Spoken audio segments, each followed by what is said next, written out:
ब्रह्म तस्मै श्री गुरवे नमः। ॐ सहना भवतु सहनौ भुनक्तु सह वीर्यं करवावहै तेजस्विनावधीतमस्तु मा विद्विषावहै। असतो मा सद्गमय तमसो मा ज्योतिर्गमय मृत्युर्मामृतं गमय। मातृदेवो भव पितृदेवो भव आचार्यदेवो भव अतिथिदेवो भव सर्वं देवो भव। चित्तस्य शुद्धये कर्म न तु वस्तुपलब्धये वस्तुसिद्धिर्विचारेण न किञ्चित् कर्म कोटिभिः।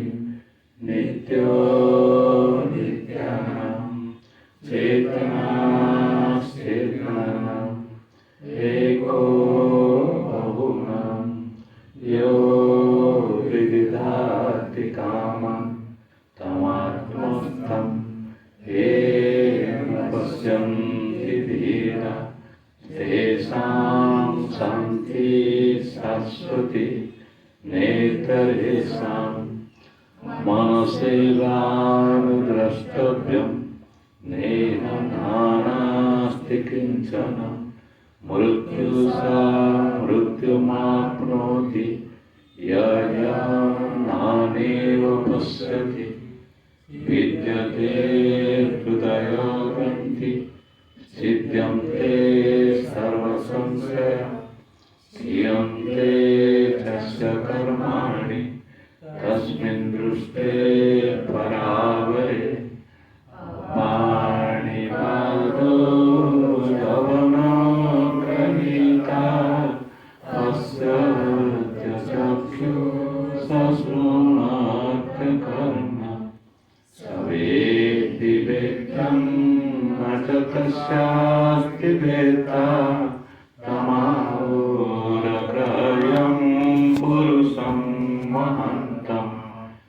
यस्य देवे पराभक्ति यथा देवे तथा गुरु। तस्य ते कथिता यथा प्रकाशन्ते महात्मनः। ज्ञानामृतेन कृतस्य योगिनः नैवास्ति किञ्चित् कर्तव्यम्। अस्ति चेतनः तत्त्ववित् यचक्षुषा न पश्यति येन चक्षुषि पश्यति तदेव ब्रह्मत्वं विद्धि। नेदं यदिदम् उपासते।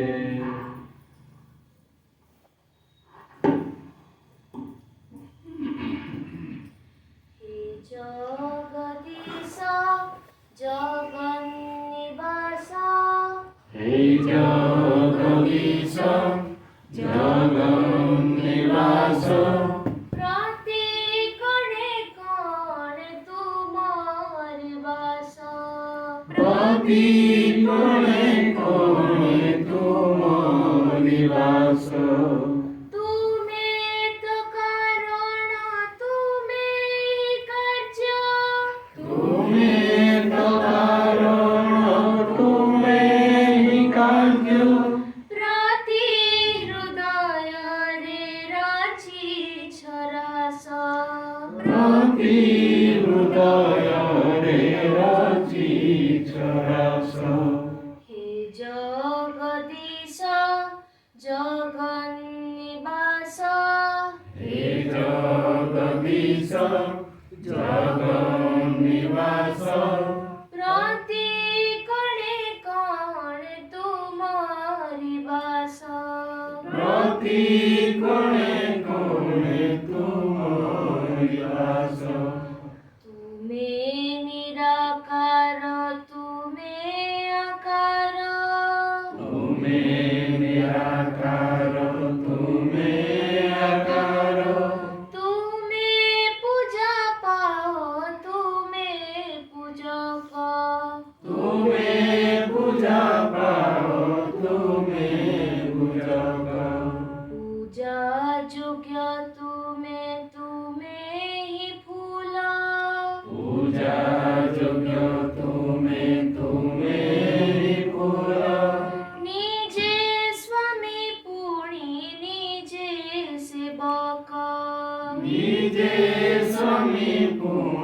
ନିଜେ ସେବକ ତୁମେ ମହାତ୍ୟାଗୀ ଯୋଗୀ ବି ତୁମେ ମହାତ୍ୟାଗୀ ଯୋଗୀ ବି ତୁମେ ହି ଭୋଗୀର ଭୋଗ ବିଳାସ ତୁମେ ହି ଭୋଗୀର ଭୋଗ ବିଳାସ हे ଜଗଦୀଶ ଜଗନ୍ନିବାସ ହେ ଜଗଦୀଶ ଜଗନ୍ନିବାସ ପ୍ରତି କଣେ କଣେ ତୁମରି ବାସ ପ୍ରତି କୋଣେ କୋଣେ ତୁମରି ବାସ ତୁମେ ନିଜେ ଦାତା ନିଜେ ଗ୍ରହୀତା ତୁମେ ନିଜେ ଦାତା ନିଜେ ରହିତା ନିଜେ ଦେହ ଜୀବି ନିଜେ ବ୍ୟସନୀ ନିଜେ ଦେହ ଜୀବି ନିଜେ ରସନି ତୁମେ ବୈଦ୍ୟ ପୁଣି ନିଜେ ହି ରୋଗୀ ତୁମେ ବୈଦ୍ୟ ପୁଣି ନିଜେ ନିରୋଗୀ ତୁମେ ସୁର ନର ତୁମେ ହି ମୁନି ତୁମେ ସୁର ନର ତୁମେ ମୁନି ତୁମେ ହି ତ ସବୁ ଦେବୀ ଦେବତା ତୁମେ ହିଁ ତ ସବୁ ଦେବୀ ଦେବତା ତୁମେ ହି ତ ବ୍ରହ୍ମା ବିଷ୍ଣୁ ମହେଶ ତୁମେ ହିଁ ତ ବ୍ରହ୍ମା ବିଷ୍ଣୁ ମହେଶ हे ଜଗଦୀଶ ଜଗନ୍ନିବାସ ହେ ଜଗଦୀଶ ଜଗନ୍ନିବାସ ପ୍ରତି କଣେ କଣେ ତୁମରି ବାସ ପ୍ରତି କୋଣେ କୋଣେ ତୁମରି ବାସ ତୁମେ ହି ତ ବ୍ରହ୍ମ ତୁଳନୀୟ ତୁମେ ହିଁ ତ ବ୍ରହ୍ମ ତୁଳନୀୟ ତୁମ ମାୟା ଜାଲ ତୁମେ ବିଛାଅ ତୁମ ମାୟା ଜାଲ ତୁମେ ବିଛାଅ ତୁମେ ପରମାତ୍ମା ସର୍ବବ୍ୟାପକ ତୁମେ ପରମାତ୍ମା ସର୍ବବ୍ୟାପକ ଏ ସଂସାର ତୁମ ପ୍ରକଟ ରୂପ ଏ ସଂସାର ତୁମ ପ୍ରକଟ ରୂପ ଦିବ୍ୟ ଦୃଷ୍ଟି ବଳେ ସତ୍ୟ ଦିଶେ ଦିବ୍ୟ ଦୃଷ୍ଟି ବଳେ ସତ୍ୟ ଦିଶେ ଯା ଶିରରେ ଥାଏ ଗୁରୁ ଆଶିଷ ଯା ଶିରରେ ଥାଏ ଗୁରୁ ଆଶିଷ हे ଜଗଦୀଶ ଜଗନ୍ନିବାସ ହେ ଜଗଦୀଶ ଜଗନ୍ନିବାସ ପ୍ରତି କଣେ କଣେ ତୁମରି ବାସ ପ୍ରତି କୋଣେ କୋଣେ ତୁମରି ବାସ ତୁମେ ତ କାରଣ ତୁମେ ହି କାର୍ଯ୍ୟ ତୁମେ ତ କାରଣ ତୁମେ ହିଁ କାର୍ଯ୍ୟ ପ୍ରତି ହୃଦୟରେ ରଚିଛ ରସ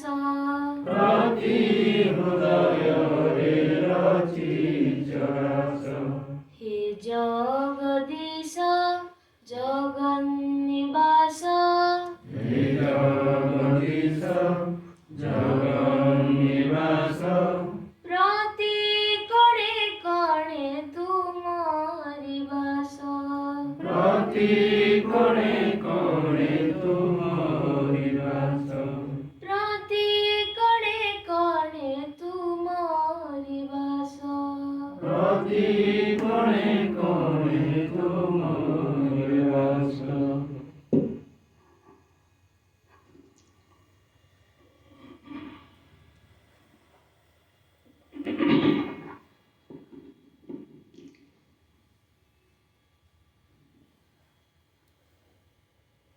ଜୀବନର ସୂତ୍ରକୁ ଖୋଜି ପାଇବା ସହଜ କଥା ନୁହେଁ। ଆମେ ସମସ୍ତେ ଗୋଟେ ଶରୀର ପାଇଛୁ, କିନ୍ତୁ ଏ ଶରୀରର ଧର୍ମ କ'ଣ, ଶରୀରର ସ୍ୱଭାବ କ'ଣ, ଶରୀରର ପ୍ରକୃତି କ'ଣ, ଏ ଶରୀର ସହିତ ଆମ ଜୀବନର ସମ୍ପର୍କ କ'ଣ, ये सूत्र को खोजिकी पाइबा महाकष्ट। कहा पाई ना जे आधार को खोजी पाओ नहीं से कस्मिन काले संतुष्ट हवार संभावना नहीं। ये शरीर स्थिति रे रहया पे गोटे आधार दरकार। ये आधार को बुझिबा पे क्षमता समस्त रहिबा संभव नहीं। धन्य जो स्वामी विवेकानंद जन महापुरुष तत्क्षणात जना पड़ी जे मु जो विषय कथबार्ता कर चिंता कर भावुची या पछाड़ एक चैतन्यर संपर्क रही। किंतु आमे जो माने अच्छा समस्ते निजक विचार कर देख आमे जो चैतन्य कथा विवेकानंद चिंता करि पारुछंती कि रमण महर्षि चिंता करि पारुछंती कि निगमानंद चिंता करि पारुछंती कि शिवानंद चिंता करि पारुछंती कि रामकृष्ण चिंता करि पारुछंती। आमे भी से मनुष्य के हाथ गोड़ नाक कान थाई आमे से विषय चिंता करि पारुना। सेमान कहउछंती जदि शक्ति नहीं सब निरर्थक। जदि शक्ति जन पाखे नहीं भर शक्तिर सन्धान तक मिलूनी से मनुष्य पदवाच्य नुहे। आम जी बसुँच थे निजक पचार शक्ति असुविधा अच्छी कि देखिए जमी जा ना पाखे जा ठीक हम माध्यम मुझे शक्ति को खोजा शक्ति को धारण करवा शक्ति सहित संपर्कित हवा कहीं कष्टकर कथा आम से महापुरुष बोले जहाँ कहें कहीं नुहे ना से तत्व को बोध कर जगह अच्छे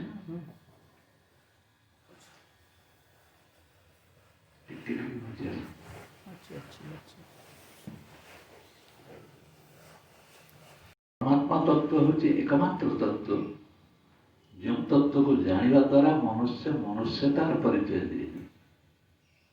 आम जो मैंने परमात्मा तत्वटा को छाड़ देकी आउ अन्य तत्व मातिक अच्छु आम समस्त मुर्दार पदवाच्य बंचीनु के बंचार स्पंदन बंचार कौन से लक्षण आम पाखे देखा कहीं जान तार कारण हूँ आम देहटा को गुरुत्वपूर्ण भावुँ। जन्म ठार मृत्यु पर्यंत जो संस्कार पितामाता द्वारा हो समाज द्वारा हो जो प्रकार संस्कार आम मत दिखाई से सब गुड़ाक शरीर को निर्भरशील हो किंतु शरीर को निर्भरशील हो सारापर शरीर पर जो विटामिन दरकार ना से बचो केमती ये खाद्य दरकार डाक्तर मैंने आमको लंबा लंबा लिस्ट धरे दूसरी बचापी ये सब जिन दरकार जो मैंने तत्वज्ञानी अच्छा से विचार होती भिन्न तुम या कौन कर शरीर को 50 60 70 80 90 100 बचो तार मूल्य कौन तुम तो मूल्य दे जानी ना मोटे प्रत्येक जिनस को धन्यवाद दे जानी ना कि तार मूल्य भी दे जानी ना जेहेतु मूल्य दे जानी ना शरीर से निज प्रति अवज्ञाटा बहुत बेसी निदा मत अनानित छाड़ जदि निज प्रति केवल ध्यान दे नहीं जनाए सब समय ध्यान बाहर प्रति निज प्रति ध्यान बहुत कम जहाँ कि आम भर होमती ट्रांसमिट हो गोटे जिनस कौन से एक केन्द्र ट्रांसमिट है भाया आम भर एक कौन से एक सूत्र अच्छी जो चैतन्यटा ट्रांसमिट हो धरी पार्छ ना नहीं कथा से हवा द्वारा कौन हो ना आम जी सी भल भाव ट्रांसमिशन होता अनुभव करें तार स्थिति को आम सहजरे बुझीपर ना।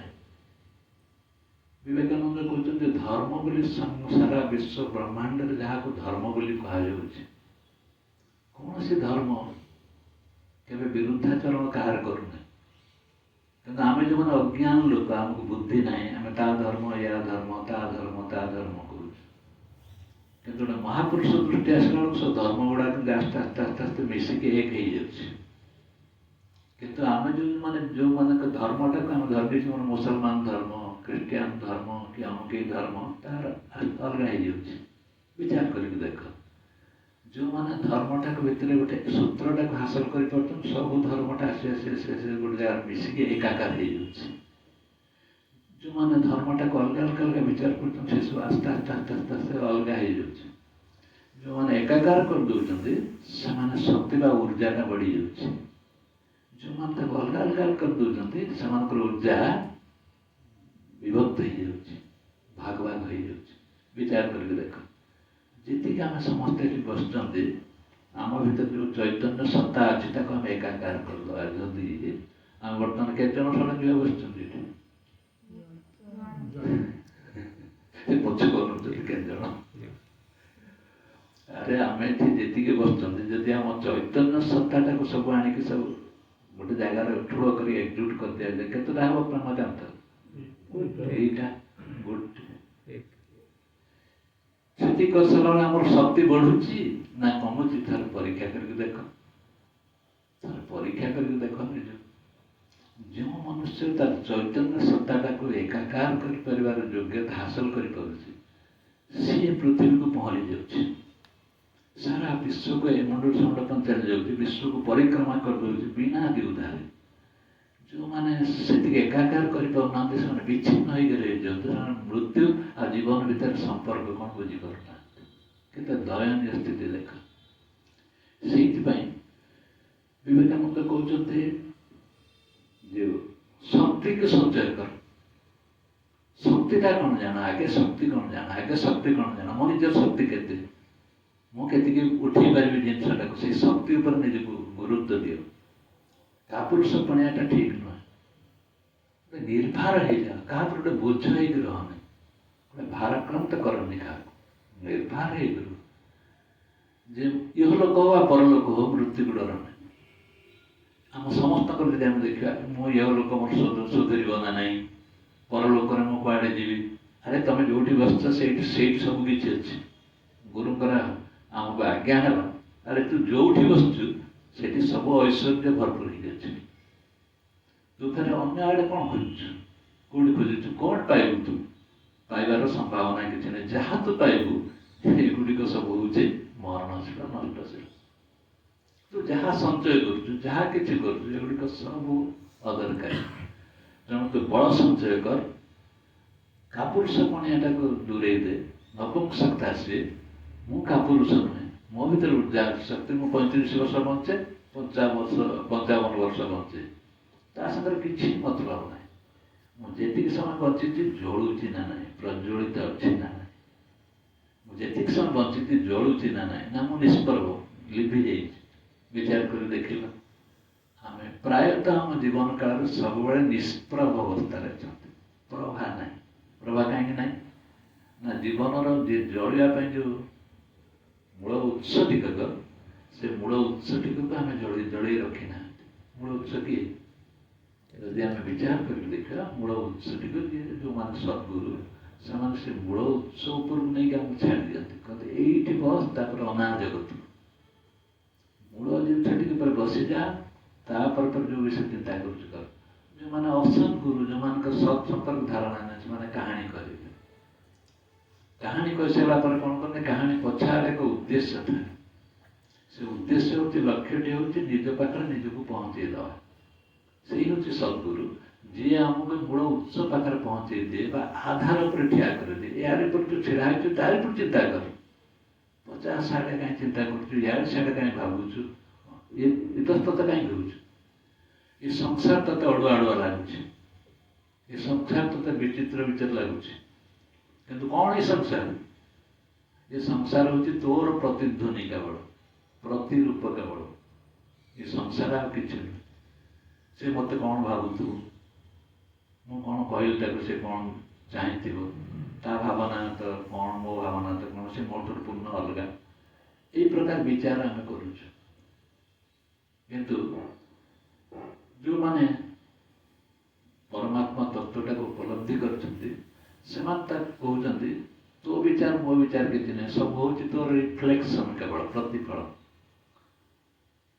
गोटे काच घर भितर विराट काच घर भितर काला काला उठी पड़ो सी निद हो छुआ को गोटे काच घर भितर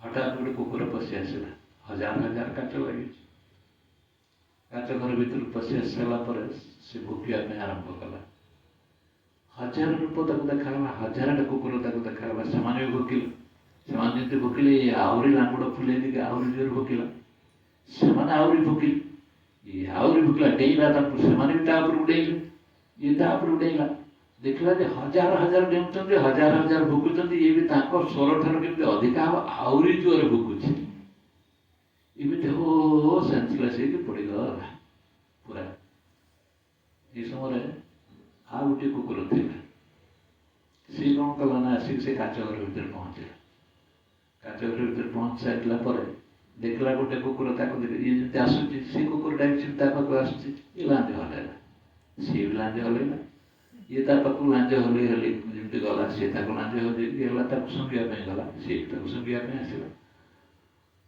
देखा जो हजार हजार काच जो हजार हजार कुकुर देखा जाऊँच समस्ते भी लांगुड़ हलाउन समस्ते ये मुह को चुमिया सी मुह को चुमिया आसूँ से हसी हसिक घर बाहरी आसला लांगुड़ हल दुईटी चित्र आम पाइले गोटे चित्र हूँ जो भाव में प्रतिफलन करैली संसार मुझे जो विचार रे जो भावना रे जो चरित्र मोर से चरित्रटा मन उपर पकड़ा चाहिए यहाँ ठीक बोली कह तारी प्रतिफलनटा हूँ संसार मोरी प्रतिफलन हूँ केवल संसार किंतु आर कुकुरटी कौन उदाहरण देला जे जदि उल्टा बाट देखिपारू प्रेम बाट देखिपारू स्नेह भाव तोरी प्रतिकृति विश्व ब्रह्मांड आम जी बसु तो समस्त समस्त प्रतिकृति केवल तो द्वंद्व आसो कौट तो आस अलग प्रकार भाव ये प्रेम भाव में आसिक पहुँचीगला तेणु प्रेम द्वारा कौन हुए ना निजक किसी ग्लानि आसेनि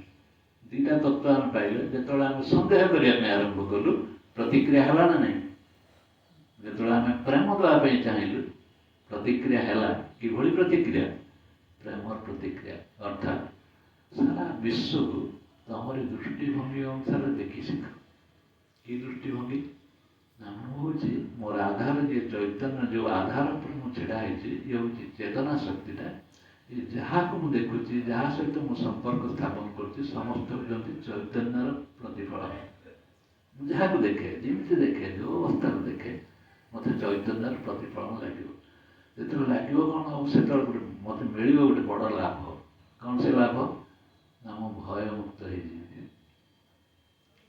आम प्रत्येक छुआ मान भितर माँ मैंने भय पूरी दी सारी पड़ ये काम दब जाना यहाँ असुविधा हम भाविक देख बापा माँ मैंने आम जो मान सब बापा माँ गोटे रेस्पन्सिबल लोक भावुँ आम समस्त भितर अच्छी ना प्रतिबंधक सृष्टि कर क्षमता विचार कर देख परिवर्तनता द्वारा से पिला जो भाई गढ़ी जाऊँगी से गढ़िया गोटे भयान पिला बाहर कि जो उल्टा बाटे मदळसा भाई कर दिया तू चिन निजक चिन तो प्रकृति किए से फूल भाई कौल हो एकदम कौल पलटि जाता कौल के होगला पर कौन हम ना सारा संसार तक विद्रूप कर थटा कर कहटा मनीष अभाग्या होगला आम जो भाषा कहू किंतु से जेते कौल हो शक्ति बढ़ुव एवं से शक्तिटा कहीं बढ़ला से कौल हबार गोटे कारण है से अन्य मान सहित एकाकार हो पार कौल हबार सूत्र हूँ से अन्य मान सहित एकाकार हो पार कठिन हबार सूत्र हूँ क्या सागर मिसी पार तेणु चैतन्य सत्ताटा को जी उपलब्धि कर कौल हम ना कठिन हम अरे आत्मसत्ताटा को जी उपलब्धि कर कौल हम ना कठिन हम तेणु किए आमको कौल कर କ'ଣ କରିବା ଦ୍ୱାରା ମନ ମାଂସ ମିଶିପାରୁଛି, ନିର୍ଭର ହେଇପାରୁଛି ଏବଂ ଶକ୍ତିଶାଳୀ ହେଇପାରୁଛି, ମୁଁ ସେଇଟାକୁ ଛାଡ଼ିଦେବି। ଯଦି ମୁଁ ସେଇଟାକୁ ଛାଡ଼ିଦିଏ ତାହେଲେ ମୋର ସାମର୍ଥ୍ୟ ଆଉ ଶକ୍ତି ରକ୍ଷା ହେବ ନା ନାହିଁ। ତେଣୁ ଆମକୁ ବିଚାର କରିବା ପାଇଁ ପଡ଼ିବ। ମୁଁ ବଞ୍ଚିଛି ସତ କଥା, କିନ୍ତୁ ବଞ୍ଚିଲା ଭଳି ମୁଁ ବଞ୍ଚି ପାରୁନାହିଁ। ତାର କାରଣ ହେଲା ମୋତେ ସେ ବିଦ୍ୟା ବା ସେ ଦିବ୍ୟତ୍ୱ ବା ସେ ଦୃଷ୍ଟି ମୋ ଭିତରେ ଆସୁନାହିଁ। ଯାହାଫଳରେ ମୁଁ ସଂସାର ପ୍ରତି ଯେଉଁ ପ୍ରକାର ବ୍ୟବହାର କରିବା ପାଇଁ ଚାହୁଁଛି, ମୋତେ ଉଲ୍ଟା ବ୍ୟବହାର କାହିଁକି ମିଳୁଛି ନା ମୋ ଭିତରେ ସେଇ ପ୍ରକାର ମନସ୍ତାତ୍ତ୍ୱିକ ଦୃଷ୍ଟିରେ ମୋତେ ସେଇ ପ୍ରକାର ବିଚାର ମୋ ଭିତରେ ଅଛି। ଯେଉଁ ପ୍ରକାର ବିଚାର ମୋ ମନସ୍ତତ୍ୱ ଭିତରେ ଅଛି, ସେଇ ପ୍ରକାର ବିଚାର ମୁଁ ଅନ୍ୟ ଉପରେ ପ୍ରତିଫଳିତ କରୁଛି। ସେଇ ଠିକ୍ ସେମିତି କାଚ ଘର ଭଳି ରିଫ୍ଲେକ୍ଟେଡ୍ ହେଉଛି, ପ୍ରତିଫଳିତ ହେଉଛି।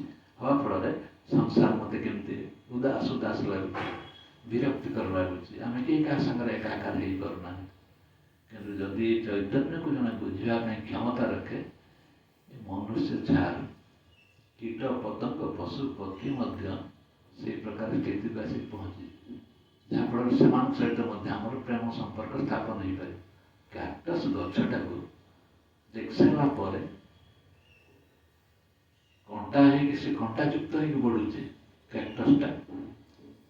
ଏ ସନ୍ଥ ଜଣେ ଗଲେ, ତାକୁ ଦେଖିସାରିଲା ପରେ କହିଲେ, ମୋ ଚରିତ୍ର ଯାହା, ମୁଁ ତୋ ପାଖରେ ଅଛି, କିଛି ତୋର ଭୟ କରିବା ଦରକାର, ନିର୍ଭୟକୁ ରହ।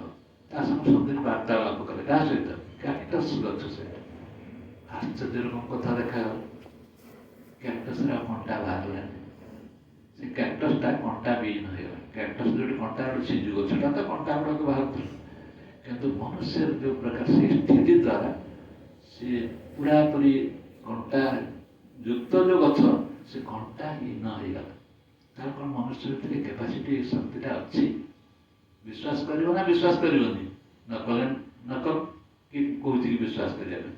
ତେଣୁ ଆମେ ଏଇଭଳି ଭାବରେ ସମଗ୍ର ସଂସାରଟା ସୁନ୍ଦର କରିପାରିବାର କ୍ଷମତା ଅଛି ନା ନାହିଁ?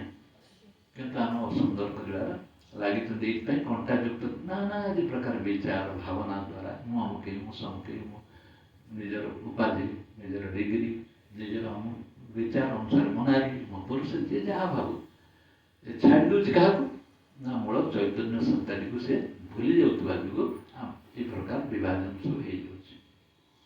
ଏଠି ଚିନ୍ତା କରିବା ପାଇଁ ପଡ଼ିବ, ଯଦି ମନୁଷ୍ୟ ଭିତରେ ଏତେ ପ୍ରକାର ସାମର୍ଥ୍ୟ ଅଛି, ସେ ନିଜେ ସମ୍ପୂର୍ଣ୍ଣ ଶାନ୍ତ ସମାହିତ ସମାଧିସ୍ଥ ଥିବା ଯୋଗୁଁ ସବୁ ଜିନିଷ ସମାଧିସ୍ଥ ହେଇଯାଉଛି। ତେଣୁ ଯେଉଁ ମନୁଷ୍ୟ ସମାଧିସ୍ଥ ହେଇଯାଇଛି, କେମିତି ହେଇଛି ସମାଧିସ୍ଥ ନା ଯେତେବେଳେ ତାର ନିଜର ସ୍ୱରୂପ ବା ନିଜର ଆତ୍ମାକୁ ସେ ଉପଲବ୍ଧି କରିଛି, ସେତେବେଳେ ସେ ସବୁଠାରୁ ଶାନ୍ତ ଅବସ୍ଥାରେ ଅଛି। ଘର ଯାହା କିଛି ହେଉଛି ଗୋଟେ ପରିସ୍ଥିତି ଭିତରେ, ତାକୁ ତନ୍ନ ତନ୍ନ କରି ଉପଲବ୍ଧି କର। 2-3 ଦିନ ତଳେ ହଠାତ୍ ଦେଖିଲା ବେଳକୁ ଆମ ଘର ପାଖରେ ଗୋଟେ ନିଆଁ ଜଳୁଛି ଜୋରରେ ଆମ ବାରଣ୍ଡାରେ। ଆମେ ସମସ୍ତେ ବସିଛୁ, କ'ଣ ଛାଇକରି ଫୁଟିଲା ବୋଲି ଆମେ ଯାଇକି ଦେଖିଲା ବେଳକୁ ସେ ଜଳୁଛି, ମୋ ରୁମ୍ ପାଖରେ ଜଳୁଛି। ମୁଁ ଠିଆ ହେଇକି ଦେଖୁଛି। କିଛି ସମୟ ତାକୁ ମୁଁ ଦେଖିଲା ବେଳକୁ ଏମାନେ ସବୁ ଯାଇକି ଦେଖି ସାରିଲା ବେଳେ ଆପଣ ପ୍ରଶ୍ନ ହେଲା ମୋ ପ୍ରତି, ଠିଆ ହେଇଛନ୍ତି କ'ଣ? ନିଆଁଟା ଜଳୁଛି, ଠିଆ ହେଇଛନ୍ତି କାହିଁ?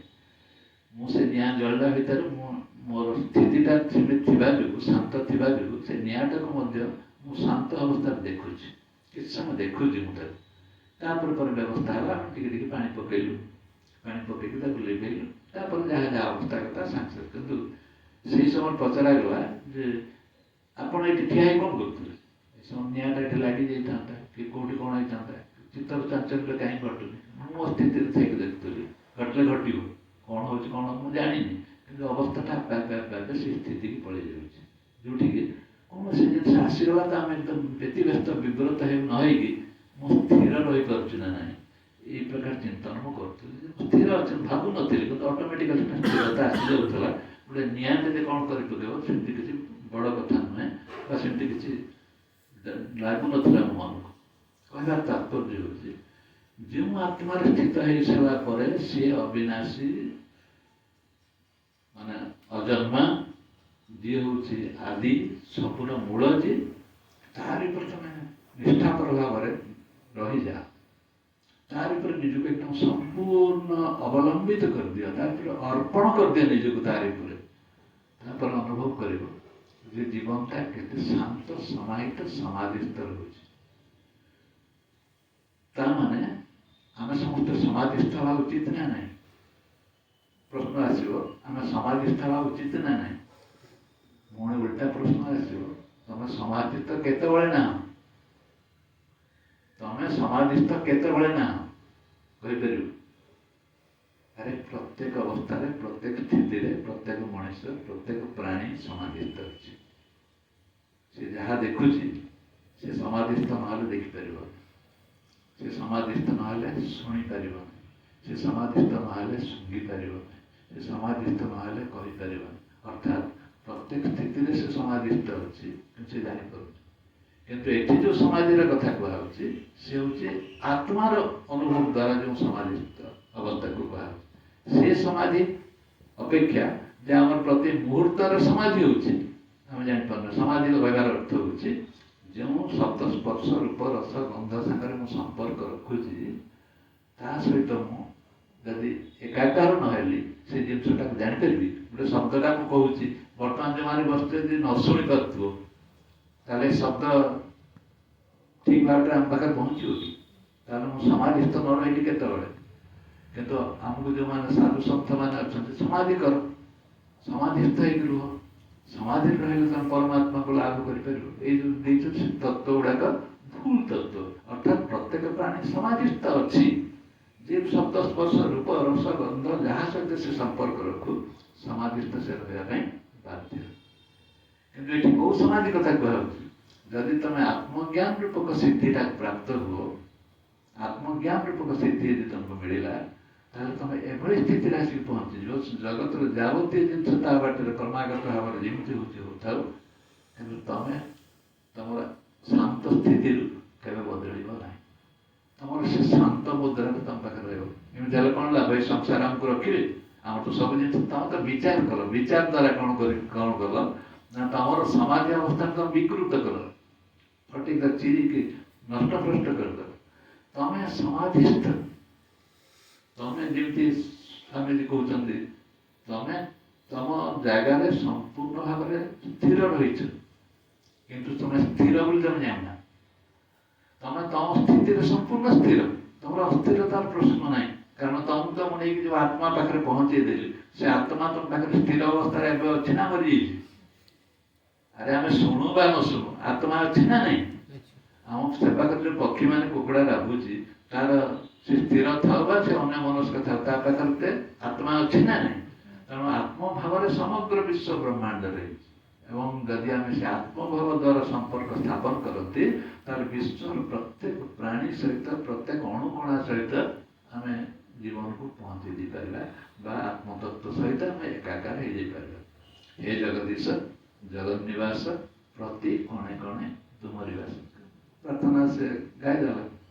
କିନ୍ତୁ ଆମେ ପ୍ରତ୍ୟେକ ଅଣୁକଣା ସହିତ ମୋର ସମ୍ପର୍କକୁ ସ୍ଥାପନ କରିପାରୁଛି କି? ବିଚାର କରିକି ଦେଖ। ପ୍ରତ୍ୟେକ ଅଣୁକଣା ସାଙ୍ଗରେ ମୋର ଯଦି ସମ୍ପର୍କ ସ୍ଥାପନ ନ ହେଇପାରୁଛି, ତାହେଲେ ଜଗଦୀଶକୁ ମୁଁ ଜାଣିବି କେମିତି? ଯିଏ ସମଗ୍ର ଜଗତର ଈଶ୍ୱର, ସେ ସବୁ ଅଣୁକଣା ସହିତ ଯିଏ ମିଶିକି ରହିଛି, ତାହେଲେ ମୁଁ ଯଦି ସେ ଅଣୁକଣା ସହିତ ସମ୍ପର୍କିତ ହେଲି, ତାହେଲେ ଜଗଦୀଶର ସମ୍ପର୍କ ମୁଁ ପାଇବି ନା ନାହିଁ? ଅର୍ଥାତ୍ ପ୍ରତ୍ୟେକ ଅବସ୍ଥାରେ ଆମକୁ ଅସ୍ତିତ୍ୱଟାକୁ ବୁଝିବା ପାଇଁ ପଡ଼ିବ।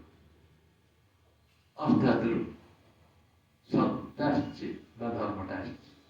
ଯଦି ଅସ୍ ବା ଅସ୍ତିତ୍ୱ ମୁଁ ଜାଣିନି, ତାହେଲେ ଧର୍ମକୁ ମୁଁ ଜାଣିପାରିବି ନାହିଁ। ଯିଏ ଧର୍ମକୁ ଜାଣିପାରିବ ନାହିଁ, ନିଜ ଅସ୍ତିତ୍ୱକୁ ଯିଏ ଜାଣୁନାହିଁ, ସେ ଧର୍ମକୁ କସ୍ମିନ୍ କାଳେ ଜାଣିପାରିବ ନାହିଁ। ତେଣୁ ଆମକୁ ପ୍ରଥମ ଆମର ପରୀକ୍ଷା କୋଉଟା? ଅସ୍ତିତ୍ୱ। ନିଜକୁ ଜାଣ, ନିଜକୁ ଜାଣ। ଅଛ ନା ନାହିଁ? ବର୍ତ୍ତମାନ ଅଛି, କହିବ ନା ନାହିଁ ଜଣେ ମୁଁ ଅଛି। ଇଏ ଯେତିକି ଦିନ ପର୍ଯ୍ୟନ୍ତ କହୁଛ ବା ଯେତିକି ଭାବରେ କହୁଛ, ସେତିକି ଭାବରେ ଆହୁରି ଉର୍ଜା ନେଇକି, ଆହୁରି ଶକ୍ତି ନେଇକି, ବିବେକାନନ୍ଦଙ୍କ ଭାଷାରେ ଆହୁରି ଶକ୍ତି ନେଇ କୁହ ମୁଁ ଅଛି। ମୁଁ ନିର୍ଜୀବ ଭଳି କୁହ ନାହିଁ ଯେ ମୁଁ ନାହିଁ, କୁହ ମୁଁ ଅଛି। ଏଟାକୁ ନିଜ ଉପରେ ନିଜେ ପ୍ରମାଣ କର, ତାହେଲେ ଯାଇକି ଆମେ ଆଧ୍ୟାତ୍ମିକତାର ମିଠାଟାକୁ ଚାଖିପାରିବୁ। ସତ୍ସଙ୍ଗତ୍ୱେ ନିସଙ୍ଗତ୍ୱ, ନିସଙ୍ଗତ୍ୱେ ନିର୍ମୋହତ୍ୱ, ନିର୍ମୋହତ୍ୱେ ନିଶ୍ଚଳ ତତ୍ତ୍ୱ, ନିଶ୍ଚଳ ତତ୍ତ୍ୱେ ଜୀବନମୁକ୍ତି। ଗୋଟେ ଫର୍ମୁଲା ଦିଆଗଲା। ଏ ସତ୍ସଙ୍ଗତ୍ୱେ ନିସଙ୍ଗ, ନିସଙ୍ଗତ୍ୱେ ନିର୍ମୋହତ୍ୱ ଆସିବ, ନିର୍ମୋହତ୍ୱେ ନିଶ୍ଚଳ ତତ୍ତ୍ୱ, ଶାନ୍ତ, ନିଶ୍ଚଳ ତତ୍ତ୍ୱେ ଜୀବନମୁକ୍ତି। ଅର୍ଥାତ୍ ଜୀବନ ମୁକ୍ତି ପାଇବା ପାଇଁ ହେଲେ ଏଇଟା ହେଉଛି ଫର୍ମୁଲା।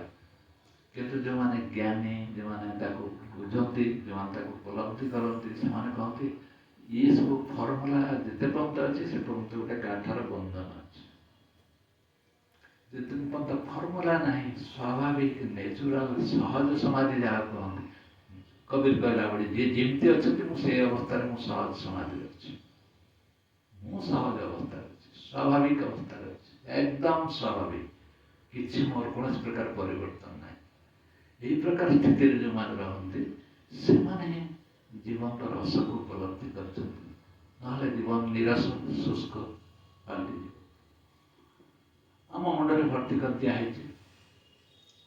तुम मुक्ति पाइब ना नहीं जमी मुक्ति गोटे कौन कि पदार्थ ताको आम जानी ना कि शब्द शुणी शुणी मत मुक्ति मिलना ना मु गुरु वरण कर मत मुक्ति मिलना कहे नहीं जो अगुरु गुरु वरण करनी ताको मुक्ति मिलना ना गुरु को वरण न कले मुक्ति मिलना ना आम लोक मन से विचार भर भरी रही गुरु मिले ही ना मुक्ति तार मुक्ति गोटे मत दरकार कि मुक्तिटा कौन तार उपलब्धि ना मुक्ति क्या कहले मुक्ति कहला माने कौन बुझा जाए मुक्ति की जिन सी ये आप संपर्क में हमारे पूर्ण धारणा देख निज विचार कर देख आम कौटी अच्छा आमको मुक्ति संपर्क धारणा ना परमात्मा संपर्क धारणा ना निज संपर्क धारणा ना गुरु संपर्क धारणा ना शास्त्र जहाँ गोटे बुझार क्षमता ना कौन से महापुरुष प्रति आमर निष्ठा ना ये सब अवस्था विपर्यस्त अवस्था प्रत्येक मुहूर्त डर डर डर